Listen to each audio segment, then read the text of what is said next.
Thank you, everybody, for having me tonight. Thank you to the South Asian Bar Association of America for having us, for gathering us in this unprecedented time in our nation and in our lives.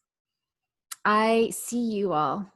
I see how millions of us have been flooding the street in our grief and in our rage, in visible ways and invisible ways, standing up for Black lives, centering racial justice. I see how you're leaning into solidarity, even as you are trying to protect your own families and communities in the wake of increased domestic violence, hate violence, immigration policies, racial profiling, injustices and struggles during this global pandemic. I see how much you are caring. And I just want to say I witness you and I honor you and I thank you for being here tonight. I think that there is such a thing as intergenerational trauma. Scientists have shown us now that we carry in our bodies and in our breath the trauma of our ancestors. I carry in my body the trauma of 1984, the Sikh pogroms in Delhi. I carry in my body the trauma of the partition of India. What traumas do you carry in your body? I believe if there is such a thing as intergenerational trauma, then there must be such a thing as intergenerational resilience. Think about what your ancestors had to survive: colonization and genocide and unjust policies, sexual violence. Think of all that they had to survive for you to be here now. I know that this is an unprecedented moment. I know that the challenges feel new and frightening and terrifying beyond measure, but I also believe that we have the bravery that it takes to survive this and to discern our role in this great labor for justice, to transition America into a truly anti-racist society and to protect our communities along the way. I believe this because I believe that we have our ancestors' resilience flowing through our veins. I invite you to tap into that bravery now. I invite you to think of an ancestor who makes you brave. Go on.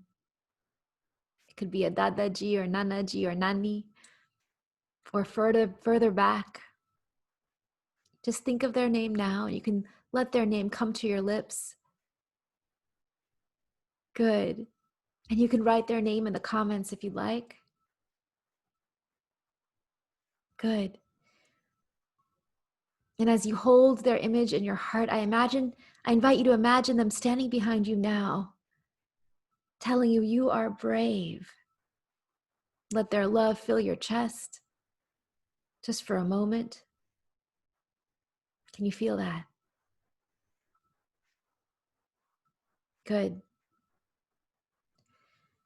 And now I invite you to think of a child in your life. It could be your own or it could be another, but a child for whom you are brave for. You have that child in your mind? Can you imagine them in front of you? Good. Notice what it feels like to have your love for them fill your heart. And now I invite you to hold that image of your ancestors at your back and the children you love in front of you. You are the bridge. You are the bridge. And what we do now, how we show up now, how brave we are now will determine the future of this country and the future of our communities. And so what does it mean for you to be brave now, tonight, in this moment? You know, the ancestor who came to my back was my Dadaji. He traveled from steamship from Punjab to California in 1913. He was thrown behind bars at Angel Island. He was a turban Sikh laborer or farmer, but he was released by a lawyer on a writ of habeas corpus. Who paid that lawyer?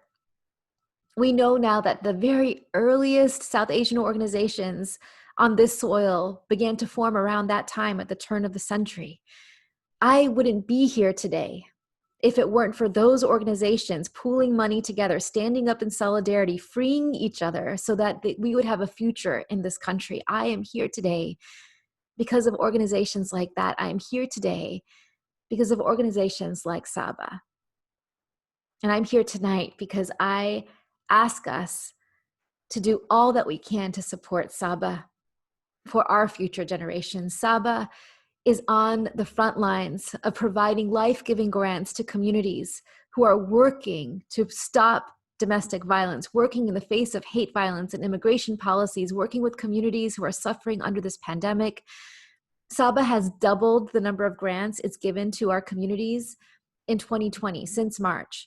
And they've done that because of us, because people like us have answered their call to action and poured more money their way. And so that's what tonight is about too, to enhance their ability to do this. They have a long list of grants, of grant applications waiting to be fulfilled. What if we could raise enough money tonight to fulfill every single one of those grant applications, to get the money where it needs to go? And so I ask you tonight, I ask you to be brave with your money, with the money you have access to. I know it's a time of great uncertainty, but when we look back on this time, we're going to ask ourselves, what did we do? How did we stretch ourselves? What is stretching yourself tonight in a donation to Saba look like? I invite you to text GIVE, give, to this number, 833-201-4726. The first 10 people who support the foundation with a gift of $250 or more will receive a free copy of my book, a new book that's just come out. It's called See No Stranger, a memoir and manifesto of revolutionary love. It contains my grandfather's story and the stories of so many of our communities struggling for justice since 9/11 and long before. It's about how to rise to that struggle with love and with bravery and with wisdom, and I can't wait to put it into your hands. If you donate tonight, if you make that high donation of $250 or more, then you might be one of the ones I can send this book to. I will inscribe this book and send it to you. May you hold it in your hands. May it be a source of companionship and strength and wisdom. However you show up, whatever you decide to do after tonight, I ask you to hold on to that image of your ancestors at your back.